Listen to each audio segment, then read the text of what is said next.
Welcome to the Well Woman Show, where we interview women executives, leaders, and entrepreneurs. And you're listening to the Well Woman Show, where motivated women achieve fulfillment and well-being. You're listening to the Well Woman Show. Take time for myself by coming to things like Well Woman Drinks. To be accepting of myself no matter what. Step away from judgment as much as possible. You're listening to the Well Woman Show.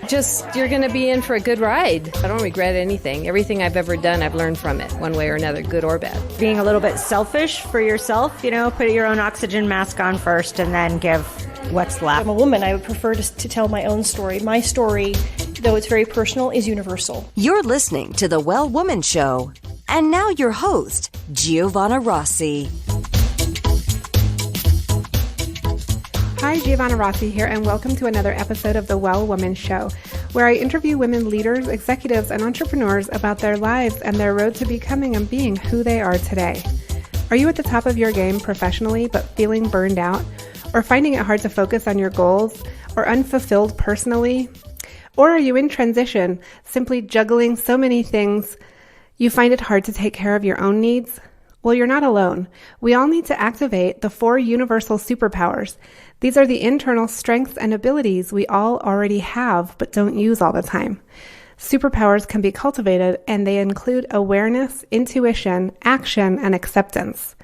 Toward the end of the show, in a segment called Superpowers for Success, I ask my guest about her superpowers, and the answers will give you the strength, perspective, and power to live a well woman life. I'm so happy you're here, so thanks for tuning in. This episode of the Well Woman Show is brought to you by Collective Action Strategies, supporting organizations that support women and families, and by Well Woman Life Movement Challenge Quiz, your resource for living your best life. If you're in burnout or major transition, this is your time to figure out what's holding you back from making the changes you need to make in order to live your fullest, most joyful life. The cause of all of our challenges, personal or professional, can actually be rooted in the lack of internal superpowers and or external supports. Our Well Woman Life framework tells you which stage of the Well Woman life cycle you're in and what to do about it so you can truly live your best life. You can find out more at wellwomanlife.com/quiz.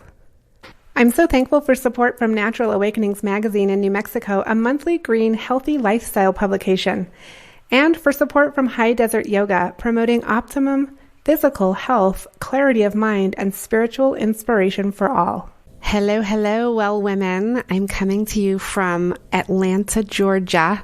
I've actually been here for a couple of days at the U.S. Breastfeeding Committee Conference, where I have learned so much and met so many wonderful women working on all kinds of things, race and equity inclusion and breastfeeding and maternal health. And I presented on the Family Friendly New Mexico project. And I got to hang out with an old friend, and I did a bunch of interviews while I was here. So it's been super fun. I miss my kids. I'm going to head home later today and see them and the doggy. And I just had the most amazing conversation with my guest for the show today.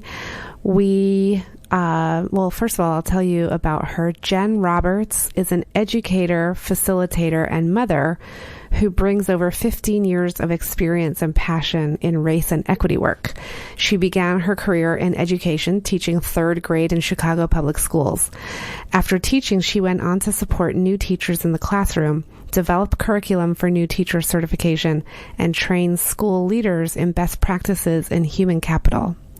In 2011, she moved to D.C. Public Schools, where she helped to lead the D.C. Public Schools Office of Human Capital in developing the will, skill, and courage to interrupt inequities and create more equitable policies and outcomes for D.C. students. She founded Versed Education Group in 2015 to continue this work, assisting organizations in developing their skill to operate from a place of equity as a habit. She served as the equity and inclusion lead on the Make the Breast Pump Not Suck project and is a proud alumna of Spelman College, which she credits in nurturing her desire to lead through service. Jenn lives in DC with her spunky and creative 6-year-old daughter, Nia. So on the show today, we talk about her as an entrepreneur, her consultancy with race and equity, and also her superpowers for success, which are really amazing. On this episode, we're going to talk about what race and equity in your company or institution means, when to know you're ready to have a courageous conversation about race and equity, and also knowing when you're really good at what you do. So lots coming up on the show. Super excited about it. Here's my interview with Jenn Roberts. I'm speaking with Jenn Roberts, and she's the owner of Versed Ed, a race and equity consultancy in Washington, D.C. Welcome, Jenn. Thank you for having me. Jenn, I want to ask you, in your company, what are you doing and how does it impact women's lives and well-being? So what I'm doing right now in my work is helping folks understand a little bit better how race and equity integrate into their lives, and how they can use a lens of equity to change the way that they do their work. And so what I'm doing now on the women's side of things around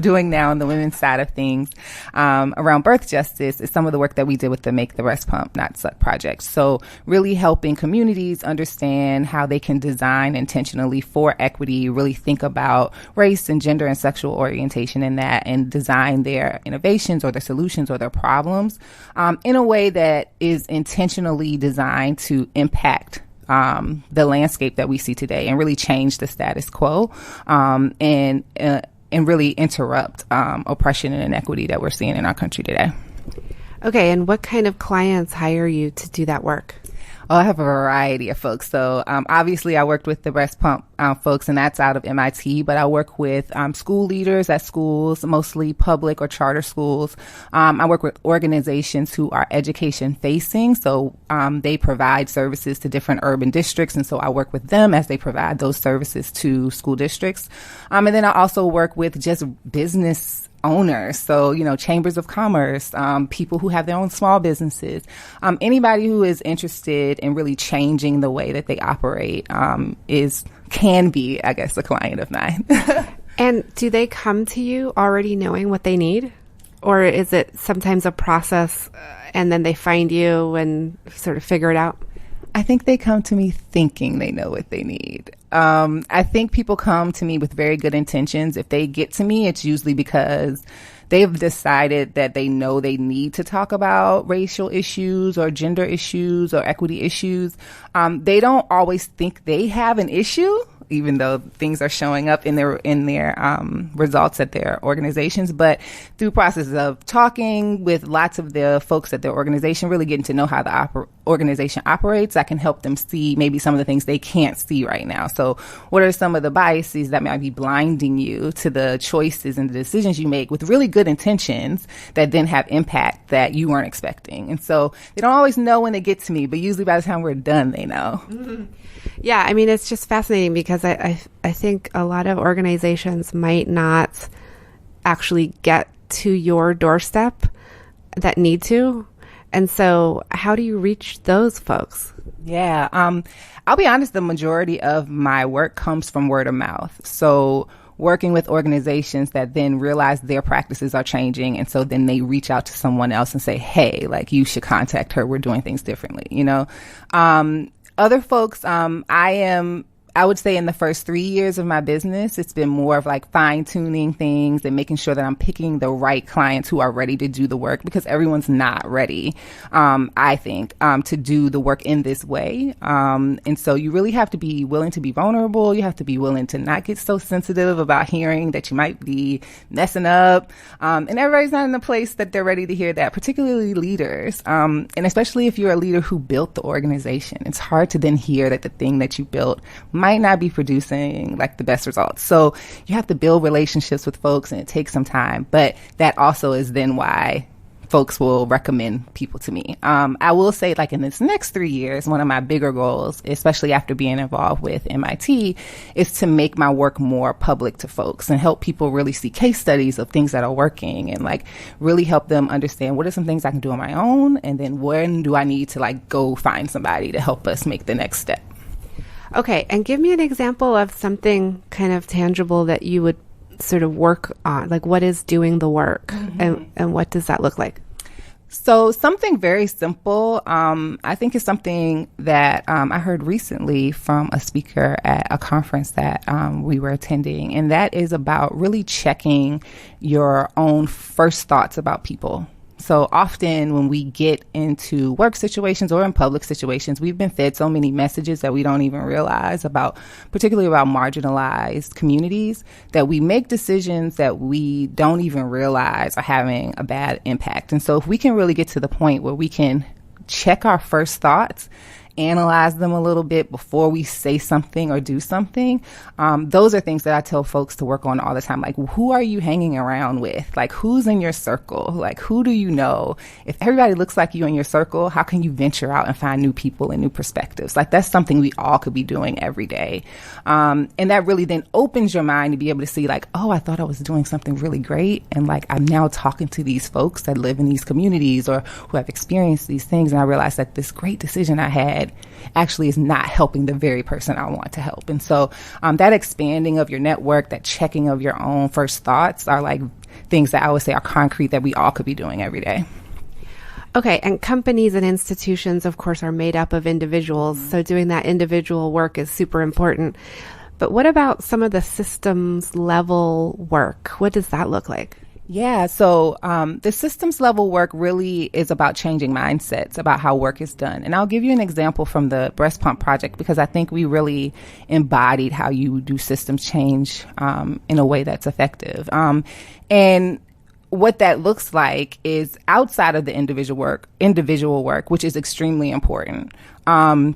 It's really about reminding ourselves that we don't have to do things the way we've always done them. And I think it's really hard for any of us to break out of that. And so when we can change mindsets to remember that, and then also one of the hiccups I think that keeps us from creating really equitable innovation is our sense of urgency. And so we often make decisions because we have to make them quick. And we don't take the time to say, do we have the right people at the table? Are we talking to the right people? Are we going out and asking what they need and what they want? Are we including them in that process? Because we're obsessed with goals and we're obsessed with achieving. And it's okay to be obsessed with those things if you are able to then check that urgency when you need to slow down for the sake of equity. And so the system change really comes with changing the mindset of folks to help them see that, like, we got to slow down a little bit, and we got to ask ourselves some really tough questions every time we are starting a project until we are at the point where we can do that without thinking about it. So it's giving organizations actual protocols to use in meetings, systems and ways to have conversations, things to build up their capacity to like take in information that might not feel good to them but will help them grow, and letting that be the motivating factor that then help them change the way they do their work, and then that changes the systems that are in place. So it is, I feel like equity work is tricky because we can talk about what it should look like at the end, but because people are involved and because people have all sorts of emotions and things about people that they're working for or with, it makes it it can make it a little bit unpredictable. But when folks are really willing to put in the work and the effort, you can see some really cool things happen. And I think the Breast Pump Festival was like a very prime example of that. Yeah, I mean, I think this idea that we need to slow down so that we can incorporate some of that planning and forward thinking and inclusion is really important. And I think we would find, and I don't know if you know this from your experience, but we would find that when you do that, you actually end up in the long run achieving more of your goals. Absolutely. Because it makes your company better. Mm-hmm. Absolutely. That's totally right. I think we often get really caught up in short-term success because we have a society that wants to see numbers and they want to see those graphs and charts like ticking up. And we get pressured by that. And I think when we can release that pressure some, it doesn't mean we shouldn't be achieving and we shouldn't be meeting goals, but we should be evaluating what those goals are and whether those are the goals that actually are going to help the people we want to help. And so doing that, I think, is, it's heart work, it's head work, it's affective more than it's technical. And so it really takes a shift in how we look at, I guess, the business world or the way that we do work in America in particular, where we tend to churn out really fast so that we can say, hey, look what we did. It's great and wonderful, versus let's take the time so that in the long run we have a larger impact that's lasting. Okay, Jen, I want to move into the segment called Superpowers for Success and ask you a few quick questions. What does success in life mean to you? Success in life for me is a happy family. And I think that is the reason why I love doing the work I do, because not only can I help people do better work for the communities they work with, but I get to be available for my daughter. And that's very important to me. She's 6 years old. And so to be able to have a job that allows me the flexibility to be a room mom sometimes or go on a field trip, like that's success to me. So I think I feel the most successful I've ever felt in my life right now. I have a 6-year-old daughter too. Oh. She's going into first grade. Same. Yeah. When did you know you were really good at what you do? Oh, man.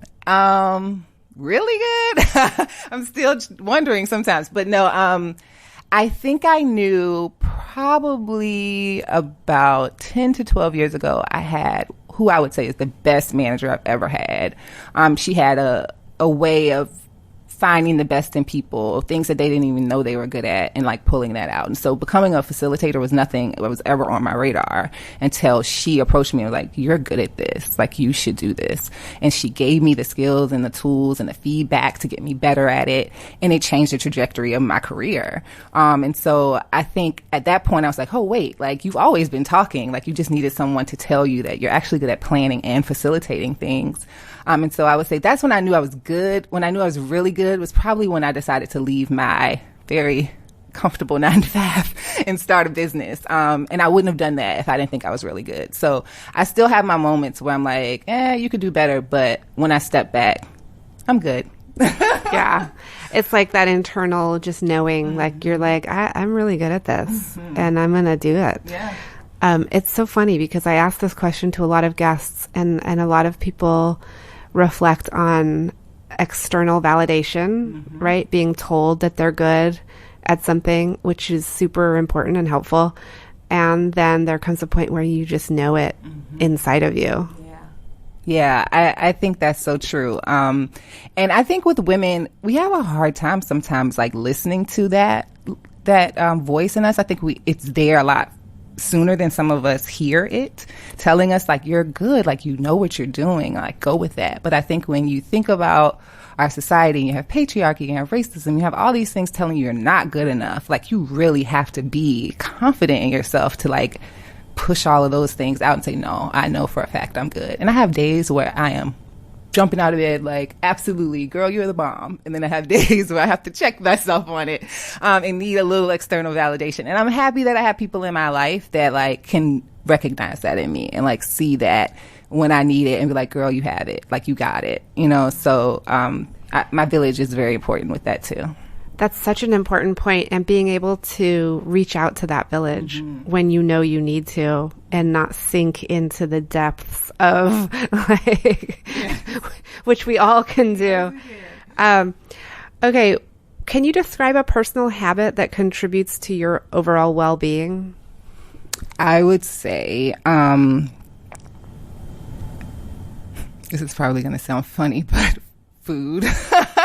I love going out to really good restaurants with friends or family. And so, you know, finding a place we haven't been or just going to a place we always have a good time at. Like if I get to a point in my work and I'm like, I need a break, that's usually what I want to do. is go hang out with some folks and eat some really good food. That's probably not the best thing to do when you want to reward yourself. Yeah, that is my thing. And I would say the second thing is really working on meditation. And so I have a really hard time quieting my brain. Like I'm always thinking about what to do and like another idea or, how to help a client move past a challenge. And so learning how to shut that off has been really helpful for me. Yeah, meditation is a good one. I know when you're an entrepreneur, you have a lot of ideas, right? And it's just like you can't keep up. Like, I want to do that. I want to do that. Or you have to keep like a notebook with like a parking lot page so that you can, not forget your ideas, but you don't have to tackle them all at the same time. Jenn, what superpower did you discover you had only to realize it was there all the time? I think connecting. I'm a connector. I think I didn't realize it until I started working in my business that I have a way of building rapport with folks really quickly to the point where they trust me and then they trust the people I say they should be connected with. And I've seen some really great work and synergy come out of people who I've connected. And that's just not professionally, that's even in my personal life. And it took girlfriends that I've had since I was 7 to remind me, like, you've always been the glue. Like, you've always been the one that holds us all together, the one that organizes everything for us. So I think I didn't see it as an asset until I became my own boss. And I was like, wait, like, you have a network and you know how to put people together. So I think that's my superpower. Okay. And what advice would you give your younger self, say 10, 15 years ago? Stop sweating the small stuff. Like, it really doesn't even matter. Like, the things I spent so much time thinking about 10 or 15 years ago, which is, for me, was when I was graduating college. Like, none of those things even matter anymore. So, and I think I remind myself of that every day. Like, look at all the things you worried about that didn't even manifest. Like, don't sweat that and keep moving towards your purpose. So yeah, I think I might want to put that up so I can remind myself. Yeah, that's a good one. Do you think she would have listened? Yeah, I feel like I've always been the type that if a trusted advisor tells me, look, I see this is happening, this is what you need to do, I do it. And so I think I would have listened. I might not have trusted that in the long run it all would have worked out, but I would have tried it. Okay, last couple of questions. Do you identify as a feminist? I would say I identify more as a womanist.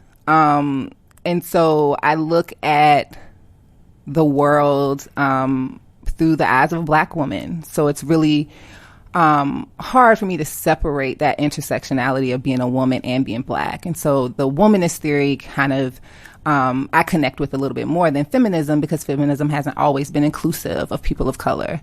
And so this idea that I can root for and want the best for women and still also want the best for Black men in our community, I really connect to. Family's super important to me. And so I think that idea of that inclusiveness of the Black community makes me lean more towards being a womanist.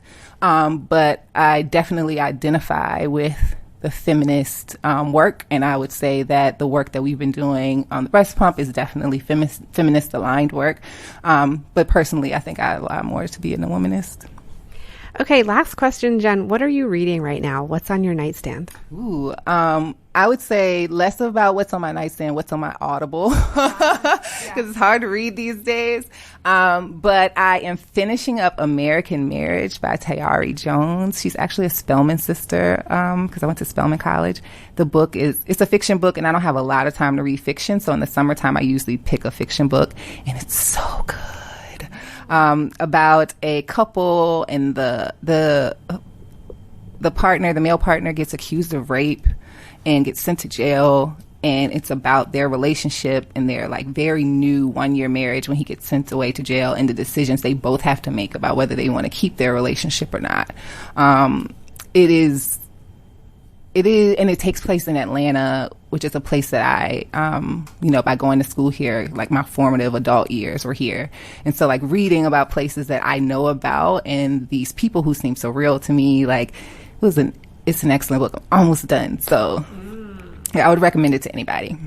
Okay, we'll put that in the show notes. And Jenn, it was such a pleasure having you on the show today. Same. Thanks for having me. Really glad to meet you. That's it for our show today. Remember, if you need support to live your Well Woman life, head over to wellwomanlife.com/Facebook to join us. Our monthly live event, Well Woman Drinks, brings women together to share our successes and challenges as women, leaders, moms, aunts, sisters, and all the other roles we carry. If you'd like to attend a Well Woman Drinks near you, or if there isn't one in your city yet and you'd like to start one, email info@wellwomanlife.com. If you enjoyed the show, please take a moment and subscribe in iTunes and leave a review. This helps raise visibility, which is super helpful when it comes to producing the show every week. For feedback, comments, or just to let me know you were listening today, find me on Facebook, Twitter, and Instagram @WellWomanLife. I'm Giovanna Rossi for The Well Woman Show. Until next time, have a super powerful week.